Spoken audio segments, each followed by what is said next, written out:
అసలు విషయానికి వస్తే కేసు పెట్టిన తర్వాత ఆయన అమ్మేసుకుని డిపాజిట్లు చెల్లించేశాం అన్నారు. కొంతమంది డిపాజిట్లు ఎవరో తీసుకోకపోతే అవన్నీ ఎస్క్రో అకౌంట్లో వేశామని కూడా చెప్పారు. అయితే దీనిలో గమనించవలసినటువంటి అంశం ఏంటంటే 2018లో ఈ కేసును హైకోర్టు, హైదరాబాద్ లో ఉన్నటువంటి హైకోర్టు, మన ఉమ్మడి రాష్ట్రంగా ఉన్నటువంటి హైకోర్టు నెక్స్ట్ రోజుని రెండు హైకోర్ట్స్ గా విభజించబడుతున్నటువంటి తరుణంలో రామోజీరావు గారు ఒక పిటిషన్ వేసుకున్నారు. ఆ పిటిషన్ ప్రకారం దీన్ని కొట్టేశారు. ఈ కేసుని చాలా విచిత్రం. ఇది కొట్టేసే సంగతి ఎవరికి తెలియదు. ఆంధ్రప్రదేశ్ ప్రభుత్వం దాని గురించి పట్టించుకోలేదు, అప్పుడున్న తెలంగాణ ప్రభుత్వం దాని గురించి పట్టించుకోలేదు. నిజానికి ప్రభుత్వాలే పట్టించుకోలేదు, కొట్టేశారు. ఈ విషయం అరుణ్ కుమార్ గారికి కూడా తెలియదు, ఎందుకంటే ఆయన కంప్లైంట్. దీనిలో సంవత్సరం తర్వాత దీన్ని గమనించినటువంటి అరుణ్ కుమార్ గారు సుప్రీంకోర్టుకు వెళ్ళారు. అది మొన్న కొట్టేసినటువంటి కేసు. సుప్రీంకోర్టుకు వెళ్ళిన తర్వాత సుప్రీంకోర్టు వాళ్ళు హైకోర్టును ఆదేశించారు, అయ్యా దీనిలో విషయాలను మీరు సేకరించండి, మీరు కొట్టేయడం తప్పు అని చెప్పిన తర్వాత ఇక్కడికి వచ్చారు. ఇక్కడ చాలా న్యాయపరమైనటువంటి అంశాల మీద చర్చ జరిగింది. ఆర్బీఐ కూడా దీనిలో పార్టిసిపేట్ చేసింది. రామోజీరావు గారు చేసింది తప్పని చెప్పింది, ఇలా వసూలు చేయటం కరెక్ట్ కాదని చెప్పింది. ఇవన్నీ చెప్పిన తర్వాత మీకు ఈ మధ్య కాలంలో మళ్ళా ఆర్బీఐ మరి ఎందుకో మేనేజ్ కాబడిందని నా అభిప్రాయం. ఒక లేఖ రామోజీరావు గారికి కాదు, మన 26లో జనవరి 9వ తారీఖున ఉండవల్లి అరుణ్ కుమార్ గారికి ఒక లేఖ పంపింది. ఆయన లేఖ రాస్తే దానిలో ఏమన్నారంటే చూపించండి. In this regard we think your suggestions in the matter, however, it is informed that Reserve Bank of India has decided not to pursue the matter further.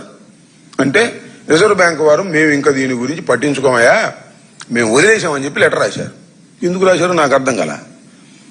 నిజానికి రామోజీరావు గారు నేరం చేశాడని అంతకు ముందు అనేక నోటీసులు ఇచ్చి హైకోర్టులో అనేక సందర్భాల్లో వాదన చేసి తర్వాత ఉండవల్లి అరుణ్ కుమార్ గారికి ఒక లేఖ పంపించారు.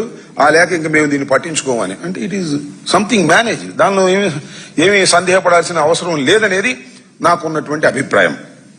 ఎందుకు ఈ విషయాలని నేను చెప్తలుచుకున్నానంటే, రామోజీరావు గారు క్లీన్ చిట్ అనేది ఎక్కడా ఇవ్వబడలేదు.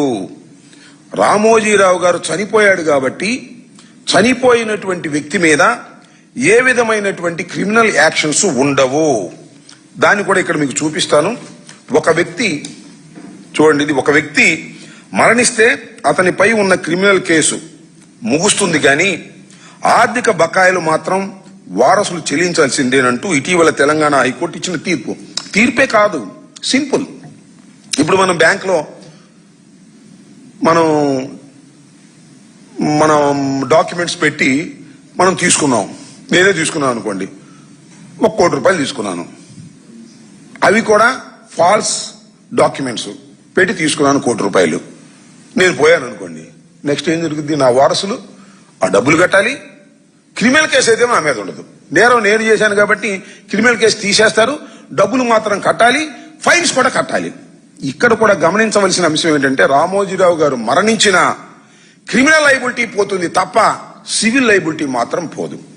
దీనిలో ఇంకొక అంశం ఏమిటంటే 45S reserve bank of India act ఏం చెప్తుందంటే, ఎవరైనా ఈ విధంగా 45S ని వైలేట్ చేసి డిపాజిట్లు వసూలు చేస్తే వారికి ఫైన్ వేసి వసూలు చేస్తాం. చట్టం చెబుతుంది, ఆర్బీఐ చట్టం.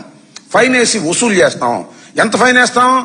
డబులైనా వేస్తాం, త్రిబులైనా వేస్తాం. ఎంత ఫైన్ అయినా వేసి 2600 కోట్ల రూపాయలు మీరు వసూలు చేస్తే అక్రమంగా, చట్ట విరుద్ధంగా 45S కి వైలేట్ చేస్తూ మీరు వసూలు చేస్తే దానికి డబల్ కూడా వేసి వసూలు చేసేటటువంటి హక్కు ఆర్బీఐకి ఉంది అని చట్టం చెబుతున్నటువంటి అంశం. ఇవాళ నేను అడుగుతున్నది ఏమిటంటే, ఎస్, ఉండవల్లి అరుణ్ కుమార్ గారు వేసినటువంటి పిటిషన్ ని డిస్మిస్ చేశారు. దానిలో ఏం చెప్పలేదు. మేమంతా విచారణ చేశాము.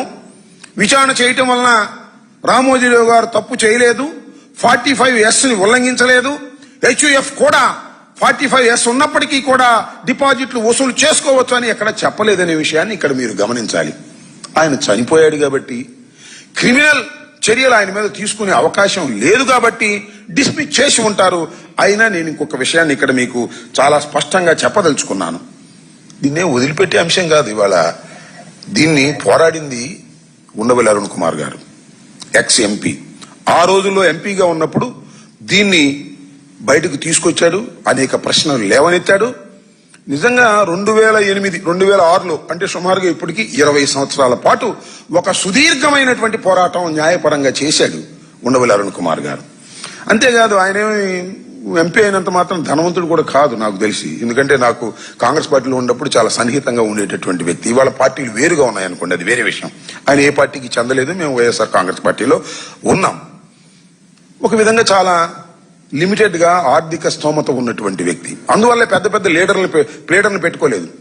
ఆయనే స్వయంగా వెళ్లి కోర్టులో వాదించుకున్నాడు. చాలా సందర్భాల్లో పార్టీ ఇన్ పర్సన్ వెళ్లి వాదించుకొని ఈ కేసుని 20 సంవత్సరాల పాటు తీసుకొచ్చాడు. మొన్న మాత్రం ఆయన పార్టీ ఇన్ పర్సన్ గా వెళ్లలేదు. డిస్మిస్ చేసినప్పుడు పార్టీ ఇన్ పర్సన్ గా ఆయన వెళ్లి ఉంటే మరో రకంగా ఉండేది, నేను ఖచ్చితంగా అడిగేవాడిని అని ఆయన మొన్న ప్రెస్ మీట్ లో చెప్తున్నప్పుడు నేను విన్నాను. కాబట్టి నేను ఇక్కడ చెప్పదలుచుకున్నది ఏమిటంటే, ఉండవల్లి అరుణ్ కుమార్ గారు ఈ విషయాన్ని అంత తేలిగ్గా వదిలిపెడతాడని కూడా మేము అనుకోవటం లేదు.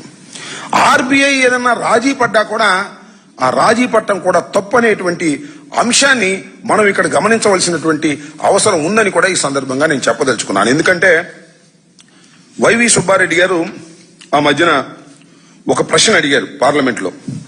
అడిగితే వాళ్ళు ఇచ్చిన సమాధానాన్ని కూడా మీకు ఇక్కడ చూపిస్తాను. వైవి సుబ్బారెడ్డి గారు అడిగిన ప్రశ్నకు హెచ్యుఎఫ్ అంటే ఏదైతే రామోజీరావు గారు హెచ్యుఎఫ్ మీద డిపాజిట్లు 2600 కోట్ల రూపాయలు వసూలు చేశారో సేకరించడానికి వీల్లేదు అలాగో అని చెప్పారు.